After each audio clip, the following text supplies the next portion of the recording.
In the gut punch finale of Netflix Adolescence, British father Eddie Miller breaks down. But our child was safe, he tells his wife. He was in his room the whole time. We thought he would be safe. It's a line that stays with you. Because that's what most parents believe, right? That if your child is home, they are safe. But the show flips that idea on its head. Because today, the outside world lives inside that room. It's in the toxic content pushed by influencers like Andrew Tate, fueling hate, misogyny, and violence with the help of algorithms that know your child better than you do.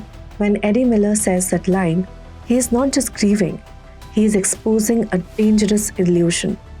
Now, for context, the Netflix series is a British teen psychological drama that opens with the arrest of a 13-year-old boy accused of the murder of a female classmate. What follows is a revelation into how society, consciously and unconsciously, teaches boys to see girls as lesser and inferior.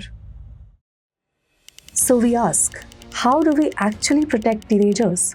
Should children even be on social media at all? Do we need a minimum age, stronger checks, real content moderation?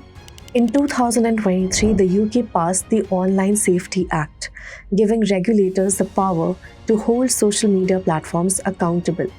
And we are talking here massive fines, even blocking access if platforms fail to keep users, especially kids, safe. But in early 2025, reports suggested that the UK government might be watering down parts of this law. Why? To smoothen trade negotiations with the US. Tech giants like Meta, Google, X, they are all American companies. They have been lobbying for years to weaken regulations abroad, especially those with criminal liabilities or big financial penalties. Now, with the Trump administration back in charge and closely aligned with Silicon Valley, these platforms are believed to be pressuring UK trade negotiators to ease up. Diluting online safety could become a bargaining chip.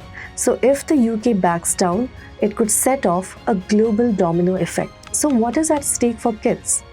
Now, without pressure to act, platforms like Meta, YouTube, TikTok, and Snapchat, they won't have to proactively remove harmful content anymore.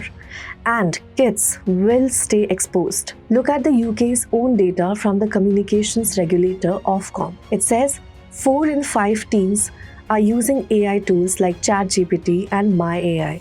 1 in 8 children aged 8 to 17 say they have been bullied online. 50% of 13-year-olds say they have seen hardcore misogynistic content online. Meanwhile, in India, silence.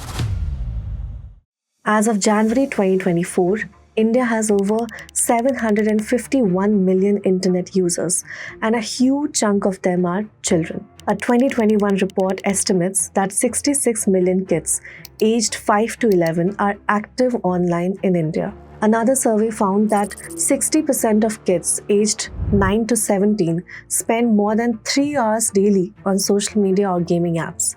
So where is the regulation? The IT rules of 2021? Poorly enforced. The Digital Personal Data Protection Act 2023, it says companies must get parental consent before processing children's data. But what if a child just lies about their age? What if a parent doesn't have the digital tools or the digital literacy to give consent via DigiLocker or other systems? The law doesn't answer that.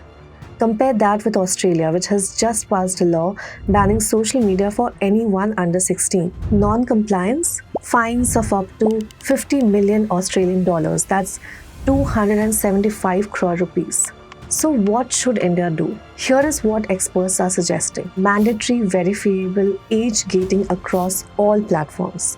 Algorithm audits to track how harmful content reaches young users. Digital literacy in schools, not just how to use the internet, but how it uses them.